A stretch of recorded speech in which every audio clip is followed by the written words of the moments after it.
It's time to get all your Star Wars news in a single file. From Fantatrax TV, this is Good Morning Tatooine! Good morning, Tatooine indeed. Back once again for your weekly recap of all the Star Wars news. So, what have we got coming up on the show today? First up, we're going to be talking Gentle Giant. They have a new Dark Ray minibus out. Mark Hamill's been remembering Sir Alec Guinness and what would have been his 108th birthday. We'll be talking about that. It's time to return to Monkey Island. Lucasfilm Games have got a 2022 release of, if you remember the Monkey Island game from years back, we'll check that out. This past week saw Fan First Wednesday, Hasbro Pulse's latest Star Wars reveals. We'll check out the latest announcements. Christopher Cantwell has been talking the Obi-Wan Kenobi comic. We'll be checking that out. And last but not least, all the latest Star Wars Celebration announcements. But do remember, if you're watching on YouTube, subscribe, ring the bell. If you're over on Facebook, like us, share the content, follow us. It all helps. We need your comments. Give your comments as much as you can during the show. We'll try and include them and in the discussion as well. We need your thoughts on the latest Star Wars news. And joining me this week from fathertracks.com, Mr. Mark Newbold. Hello, Brian. How are you? I'm very well. You don't sound too well, Mark. My nickname is Sick Boy now. Yeah, I managed to catch it after 2 years of dodging it like somebody would not pay tax, but we don't talk about tax. No, I've managed to catch the old COVID, so yeah, I'm okay though. I'm still here, and it's my wedding anniversary, so it's a good day. Very well, congratulations. Yeah, you should be congratulating Ruth. She's the one that's had to survive me, not the other way around. If your voice doesn't hold out for the show, guys can check you out on Fantatrax Radio. You've got 2 shows up there now. Start your engines. Yeah. Finally, everyone thought it was an April Fool joke, but it really happened. We knocked out the first episode, myself and Paul, talking about the Millennium Falcon, which was really good fun. So we're recording the next episode very, very soon, providing this voice box lasts longer than a gearbox on Tatooine does. And then they're making tracks, as you say. Recording that again this week, so that should be out on Tuesday, everything being equal. Yep, head over to your podcast at church, just type in Fantatrax Radio, you will find us. And nice little message there. Happy Sundays. Happy Sundays. Lots of Star Wars news to go over, so I think we should just jump straight into it. So, let's get rid of that. There we go. The Rise of Skywalker Dark Ray. Minibus came out from Gentle Giant, or at least been announced. Your thoughts on that? I think it's awesome. I mean, it's a small sequence in the film, compared to what it could have been if the plot had gone in a different direction. But it was just enough of a tantalising look at what we might have had. Things gone another way, and it is in the film, so it's a thing, if that makes sense. And I think this is great because I think you can change the face on it to a degree, so there's different looks on it, and it looks the business. And it's Daisy Ridley's birthday today; she's 30 today, and back on Instagram, so it's very well timed by Gentle Giant. It's almost like they knew. So I'd be quite interested in this, and it's a New York Comic Con exclusive as well. So it's a nice piece, a really nice piece. Yeah, there's only going to be 2,500 pieces there as well. A little bit scary, but as you say, it's a nice kind of what could have been kind of element to it. Yeah, very much yeah, Ray Palpatine. Right, but exactly that. It's exactly that. Yeah, and obviously people have their ups and downs with Rise of Skywalker, like they do with other Star Wars films, but I think there's roads not taken. This is one of the roads that wasn't fully taken, but it was just turned around the corner enough to give you a glimpse of what might have been, which I kind of like about that. I think there's more to be done with that iteration of Rey, certainly as models or figures or whatever else they want to do. So yeah, I like it. And forgot to mention at the start of the show, you'll see on the screen there against the articles, QR codes. So if you want to see that and read more in the article on fantatracks.com, get your phone out, take a shot of the screen, you'll get the link straight through to the article. Mark Hamill's been remembering Sir Alec Guinness on what would have been his 108th birthday this past week as well. Really nice tribute from Mark there, remarking what would have been Alec's birthday. Yeah. I mean, Hamill's, pushing, is he 70? He's got to be nearly 70 if he isn't already 70. To have had a career that's lasted as long as his has is impressive in and of itself. But to have worked with a genuine screen legend like Alec Guinness, and to have sat under that learning tree as he did for a relatively brief amount of time, but it was across 3 movies, must have been tremendous. So, you get to a certain point with certain actors where, and it won't be that many years down the line when you'll have young actors going, I worked with Harrison Ford or I worked with Tom Cruise, and it's a different genre and a different sort of generation. But Hamill is of that young actor era where he and actors of his ilk would have worked with people like Alec Guinness and, people like that. So it's nice that Hamill's, he's always happy to talk about anything related to Star Wars these days, isn't he? Which is great. But, to be able to tell a story about Alec Guinness is, it's very cool. 108, that's crazy. It doesn't seem that long since he went. Yeah, and of course, Obi-Wan Kenobi, the TV show, is just on the horizon. And Ewan McGregor's version of Obi-Wan edging ever closer to the timeline of Alec Guinness's. So we're going to see a lot more of that kind of connection between the two iterations of the character as well, I feel. Yeah, excuse me, definitely, yeah. It feels like, like any character, Ewan had his interpretation of Obi-Wan. Obviously, as a younger man, the gap doesn't need to be it doesn't need to be breached or brought together in quite such a tight fashion. But by Revenge of the Sith, it felt like it was. Because we never knew we were going to get anything else. But now we're stepping in that 10-year gap between the two, trilogies. The 20-year gap, it's halfway between the two, which is kind of perfect. And Ewan's pretty much bang on the right age.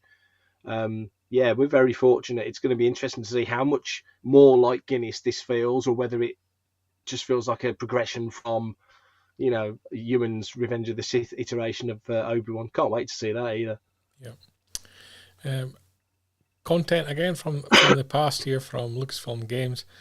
If you're kind of our generation, you'll remember Secrets from Monkey Island, I think, very well. Very, very popular game. And it's due to get a new version called Return to Monkey Island coming out later this year. And Lucasfilm Games have just released a kind of trailer for the game, so I think we should probably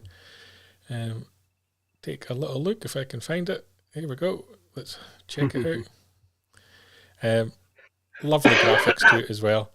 And, you know, back then there wasn't too many things that Lucasfilm or LucasArts at the time were doing that was out with Star Wars and indie. So this kind of was something a little bit unique back then. And it really did catch the imagination of the industry, I think. Yeah, they were big hits at the time, weren't they? Sort of 30 years ago now, wasn't it? Sort of 1990, I think the first one came out. And I didn't realise doing the research for the article that this is the sixth. I think this is the sixth game. So I think the last one was Tales, which was about 10, 12 years ago. So yeah, it's great to see it return. I mean, I didn't play it an awful lot. I didn't have a computer till '98, believe it or not. Even though I've been doing websites since '95, it was all done on a friend's computer. So I used to sort of play on friends' PCs back in the '90s. So I had a dabble with it at the time. But yeah, it's great to see. It's good to see Lucas Games now spreading their wings a little bit and dipping into these IPs that are all part of the package. You know, when the company was sort of purchased 10 years ago, it wasn't just Star Wars that they got all this other stuff, and Monkey Island's one of them. So it's nice to see that come back, and fingers crossed it's a big hit. And it feels like it sort of stole a little bit from the old Pirates of the Caribbean ride, not the film, it predates the film, but from the ride and various of the little elements of things like that. So maybe down the line somewhere, Disney Plus, there's an animated series you could pull out of this. There's certainly characters that you could use. So yeah, we'll see. It's good to see it back though. And I think we're starting to see like a lot of Star Wars games coming through in the license. Kind of expect to hear more about that in Celebration. Yeah. I'm just wondering if anyone out there watching has any ideas as to what they would like to see Lucasfilm dip back into. I know sort of X-Wing TIE Fighter games or something I would like to see brought into the modern generation of consoles. That kind of thing would be fantastic to me. So if you've got thoughts as to what Lucasfilm should be tapping back into going forward, put a shout out in the comments. Next up, Hasbro Pulse had their Fan First Wednesday live stream this past week. Stack of new announcements. First up, Black Series 6-inch Sergeant Creel figure. Lovely packaging. Obviously, it's going to be tapping into the sort of comic kind of element there. Yeah. Is that a figure you'd be looking to pick up?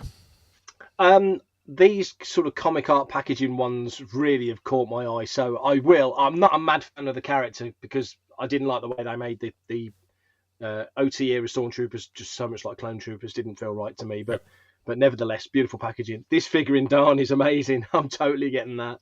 Yeah, it's. I think that was probably the one out of all the announcements that people have really latched onto. Yeah, really nice. Really, really nice piece. Yeah, definitely. Next up, the Mandalorian Death Watch Airborne Trooper figure. Yeah, the beautiful design. Yeah, the articulation there's like really stands out, I think. Yeah, absolutely. Yeah, no, and it's a handsome figure anyway. It's a great design, and obviously with Mando and Boba and everything that's coming, it's a timely release. I think people are into this sort of character and or sort of look of character, if that makes any sense. So it's been timed quite well. It would have been nice of it to come out when the show was, when it came out back in the day. But yeah, no, it's a very nice looking figure indeed. Next up, we've got the Mandalorian Super Commando Captain. Very similar kind of deal to the last figure there as well. Something that's going to be popular, I think. Yeah, definitely. I think that's, if I remember, my screen's quite small, but I think that's season 7 Clone Wars, if I remember. So it's, what was that, a couple of years ago now. So again, never hurts to put that back out into the world. And again, it's a beautiful looking figure. So yeah, definitely good call on their behalf. 6-inch Gaming Great Sev figure. Not one that I'm particularly familiar with, to be fair. But I know that the Gaming Great ones have been proven to be fairly popular, I think. Yeah, exactly. Yeah, I think the gaming greats as a concept has worked out really well because you're tapping into two sort of fan bases. In all, it's all within Star Wars, but if you're a gamer, we've just been talking about Monkey Island and other elements. Yeah. There's lots of overlap there. So it's and armor figures always sell well. Matt will tell you that anything that's got a helmet on is going to sell. So it's probably a smart move there by Hasbro. Yeah, and it's a GameStop exclusive as well. Another one using the comic style packaging, the 6-inch Princess Leia Organa, tapping into the Princess Leia comic book, obviously, and the look and design from that. Again, as you said earlier, it's going to tap into both markets there, I think. Yeah. If you're a comic collector, like with the Creel figure, you're not going to walk away from that. And obviously, Black Series collectors will be all over it. I'll certainly be getting that. I just think that looks gorgeous. Yep, and it's going to be HasbroPulse.com to get that one. 6-inch Infinity's Darth Vader again on the comic front. I'm not a fan of this, to be honest. I was checking out earlier. Obviously, I like it for the comic design and the art book because comics is kind of my thing, but not a huge fan of the look of the figure. It's a tough one. I mean, Infinity's was a great series, and it's nice anytime they can harken back to Dark Horse here is a good thing, I think, for whatever reason, whatever it might be. And of course, Dark Horse having the license back to a certain degree, timing there worked out well. But yeah, basically, even in the comic, it was Darth Vader in white armor. The guy that makes the Stormtrooper armor ran out of black vinyl and decided to knock him up a white armor just because he was on Hoth. I don't know.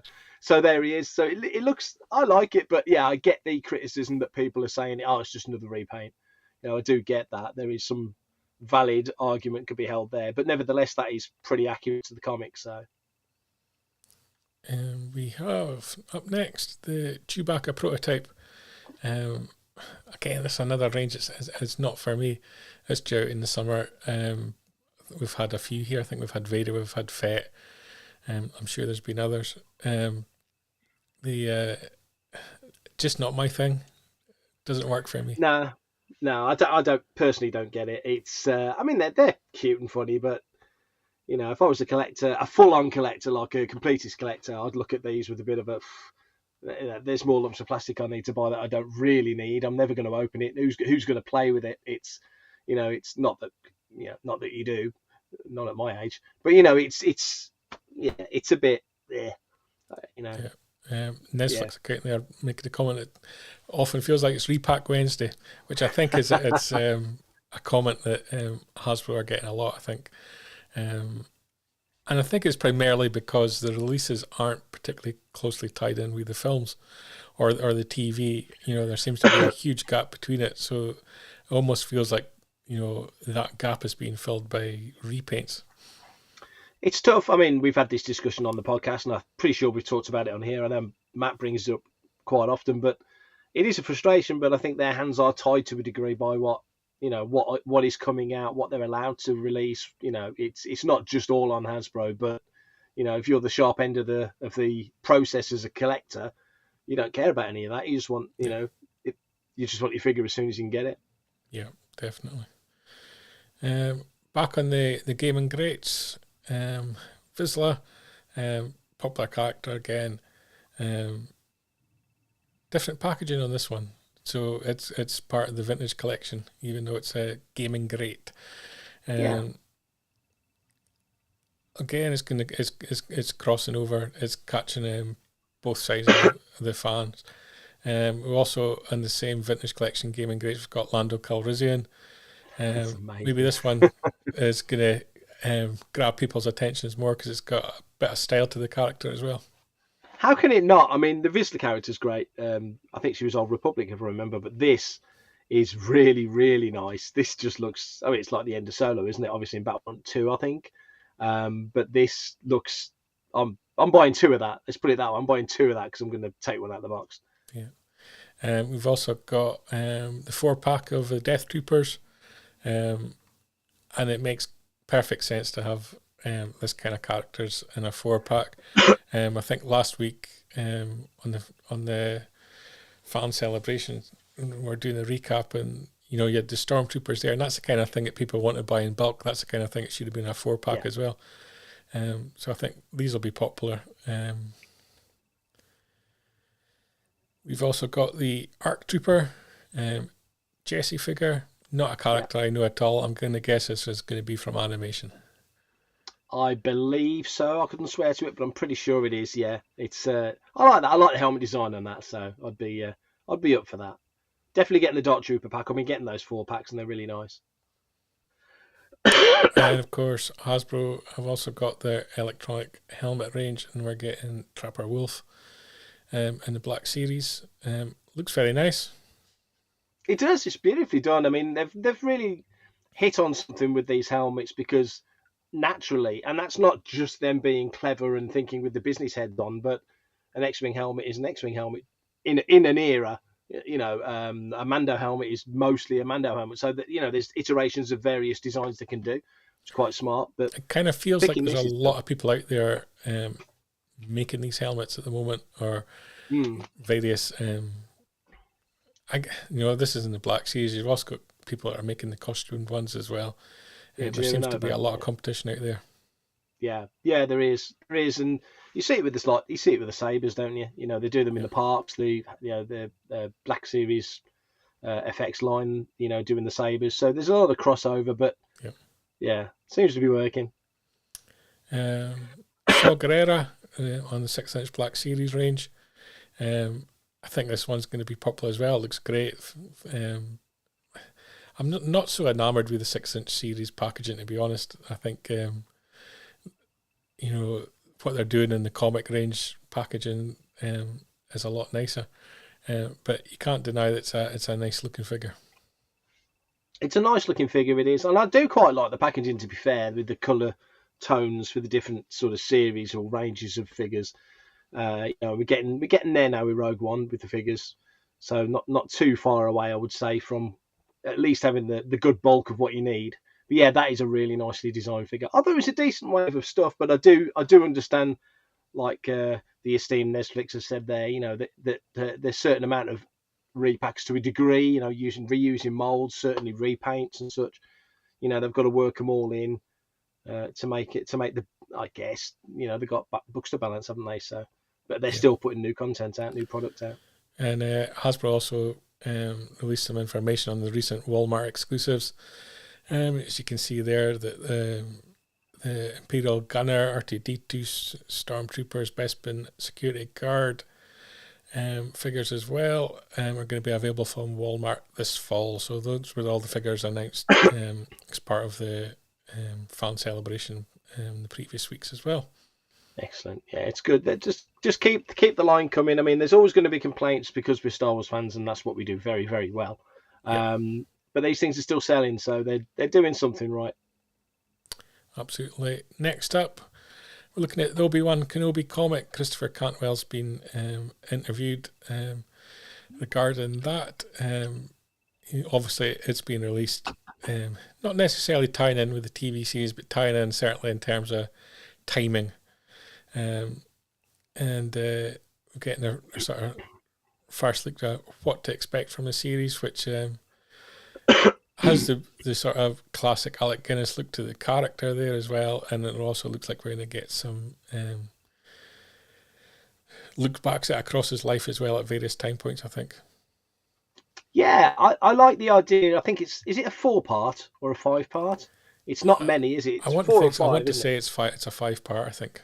Yeah, and I think they're going with different artists for each one.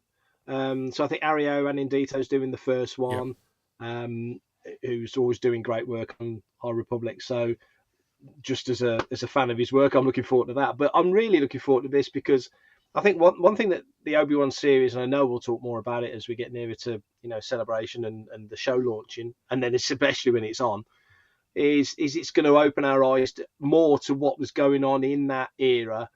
What Kenobi was up to, what was happening on Tatooine. Like we found out in Book of Boba Fett, Tatooine, like every planet, like Earth moves on from decade to decade, and so does Tatooine and every other planet. And we've seen a bit of that progression. Hello, Tarkin's Top Shelf. Hello, Andy. So you're seeing a bit of this movement and moving on of things as they happen, which is great.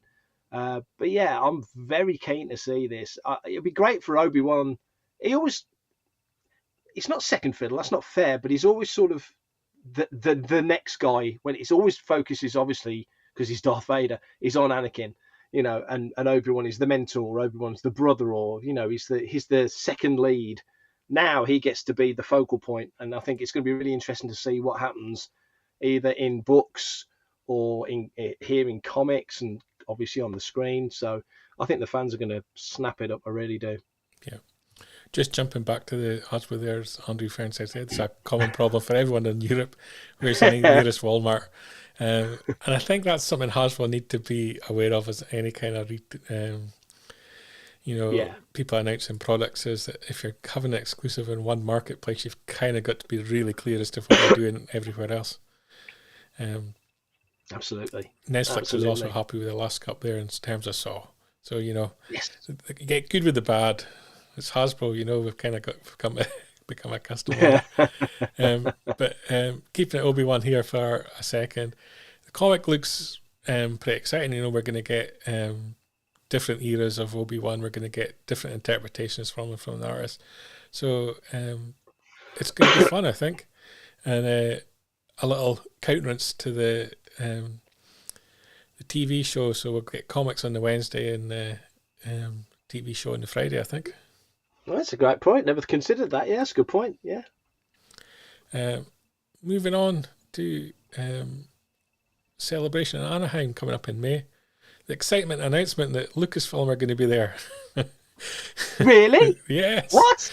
I know. I laughed when I saw this announcement because it was like, I don't know who wrote it, but needed to be reworded. It was something exciting that Lucasfilm and its filmmakers were going to be there. It was like, come on, emphasize on the show, not the fact that Lucasfilms are going to be there. But anyway, confirmation that we're going to see cast and crew, the creators for Obi-Wan Kenobi, Andor, and The Mandalorian.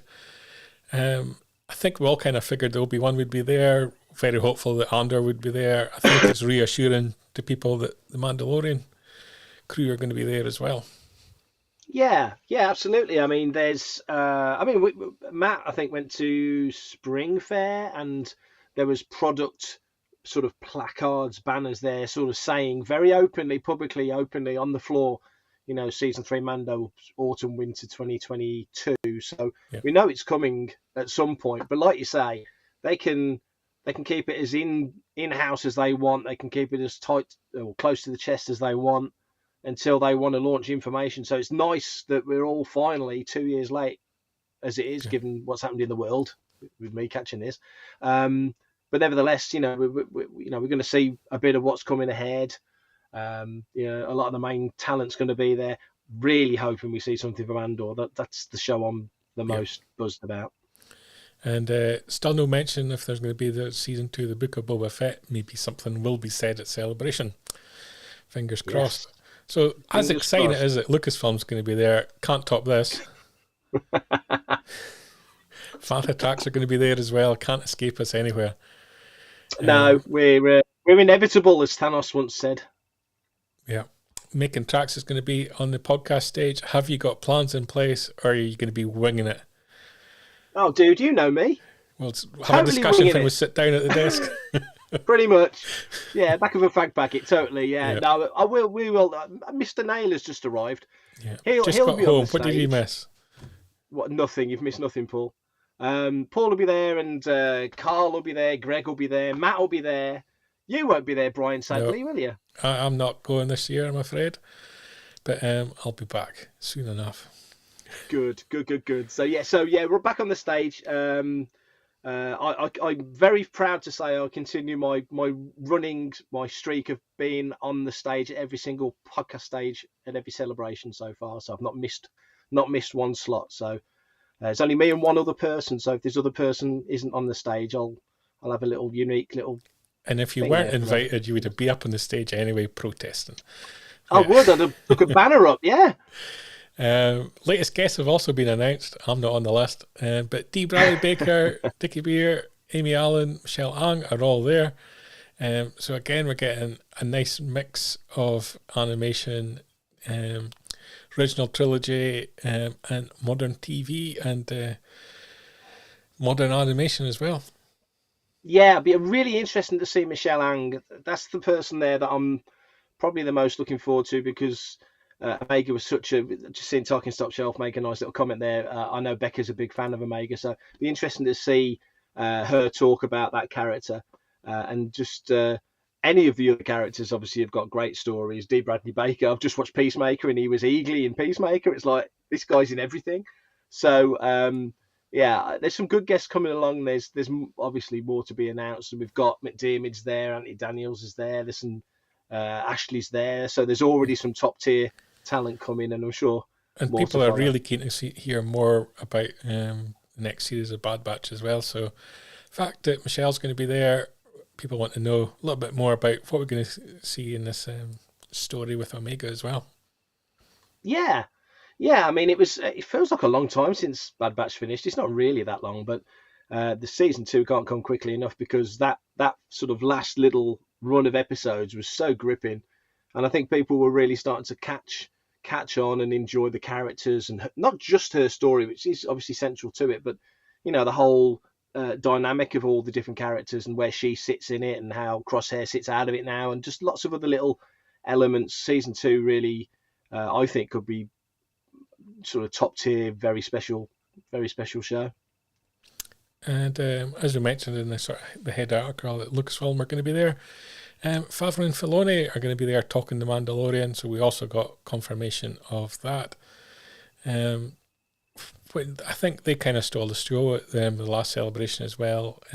Not just in terms of the sort of behind the scenes in the trailer that we saw for The Mandalorian, but I thought that the way that they handled themselves and delivered the presentation and gave us an insight into the creative process. So I think people will be excited that, they're calling it Mando Plus, a conversation with them. So I'm hoping for a similar same. I'm not necessarily expecting too much revealed about Mando Season 3 at this stage, but I think just a really in-depth conversation with them about where we're at this point in time, and what's gone into the story development so far would be enough for me. Yeah, I totally agree. And that, by the way, that is young Dave and young John there. That's a real photograph of Filoni and Favreau when they were 6 years old. No, I think like you say, just they were so good together last time. And I think Favreau, when you ever see Favreau interviewed anywhere or sort of hosting or interviewing, he's a great interviewer. He's a big character. He's a big character in any room or at any table. He's the focal point. And I really liked how there was clear and very friendly, because they've been mates for genuinely been friends for sort of 10, 12, 15 years, whatever it is. Not deference, but, respect between the two of them. So when Filoni was speaking, Favreau would step back a bit. It was a good mix. And they're asking there as well whether they're going to announce Pedro Pascal. Haven't announced it as yet. So I don't know if they will, because a lot of the guests are being announced because they're doing signings, and I think a lot of them they'll hold back, and they'll be and welcome to the stage Pedro Pascal type announcements at the time. So I agree. That one might not be announced ahead of time. Mr. Neil are making a point there. That's kind of what I think as well. Their passion came across really well. Yeah. And I think they both handled themselves really well at the show. I happened to meet Jon Favreau on the show floor one morning before the show opened, just having a walk around, seeing what was happening. I think that was the day of his panel. I think it was the morning of his panel that he was there. And really great guy. Yeah, I remember that because I missed that. I saw them. We all had photos with him apart from you. Yeah, I know. Collecting track, always a big highlight for a lot of people at Star Wars Celebration. Some awesome content. They've started announcing what they've got coming up. There's going to be a Lego Star Wars collecting panel. Jeremy Beckett, Graham Hughes, and our good friend James Burns will be hosting that one. Star Tours at 35, collectibles from a kingdom not far, far away, will be there as well. They're going to be a little look at everything you could get over the years from Star Tours. Making an action figure modern prototypes as well, will interest a lot of people. The Art of Star Wars poster collecting Star Tots. Everyone loves a Star Tot. Oh, yeah. There's going to be a whole host of them at the show as well. And a whole lot more to come to the collecting track to be announced over the coming weeks as well. Yeah, I think there's going to be quite a bit of news being added to that. And like I say, the Lego panel, James, bless him, I think he's done 5 or 6 in a row now. So he's done well with those. And the Star Tours one will certainly be grabbing my attention because obviously a bit of a fan of Star Tours. Just haven't had a ride on it at Disney a couple of weeks ago, and it's as awesome as ever. So yeah, there's a few panels there I'll certainly be trying to step into if I can. Is that where we're blaming the COVID came from? Came from the Planet Batu? No, I'm blaming Redditch, but I will say no more. It definitely wasn't for 2. And the last piece of announcement for celebration from this past week, and we can expect many more announcements over the coming weeks. The Bad Batch panel was announced as well, so we mentioned earlier about Michelle Ang, D. Bradley Baker are guests, and we're going to see the crew there as well. So I know a lot of people will be excited for that, and it wouldn't surprise me if we got an episode thrown in as well. I really hope so. Lucasfilm last year were brilliant because when the show was on, we had a chance to sort of go into roundtables with folks, including James and other websites and podcasts and such. And we did get to speak to some of the producers and some of the cast. And, it was really great to have a little insight and just throw a couple of questions their way. So to have a proper, full-on dedicated Bad Batch panel at Celebration, like you say, with Season 2, you'd think not that far over the horizon by the time we get to the end of May. Yeah, good times. Looking forward to that. Yeah, and that is all the news from this past week, indeed. Other than to set off the fireworks and wish you a happy anniversary, Mr. Newbold. Thank you. Good to have very you much. back. And my voice held out. Yeah, good to have you back in the country. Very sad that you're under the weather, but it's good to have you back on FantaTracks.com doing all the news. I have a little bit of pressure off for myself. Oh, you did brilliant, mate. Honestly, I've not had a 2-week break from the site since 2010. It's before I started doing Jedi News was last time I had a break like that. So I really appreciate you doing everything and the rest of the team. But yeah, no, it was nice to have a bit of a break and then come back and get this. Yeah, hopefully the voice holds out and we get a making tracks this week. And failing that, I'm sure you'll be back next week fighting fit, and the news won't be stopping on the site. That's for sure. I promise it won't.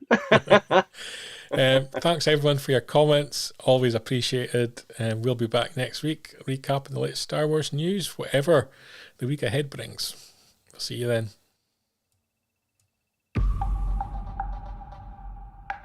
Keep up to date with the latest Star Wars news each and every day on FantaTracks.com.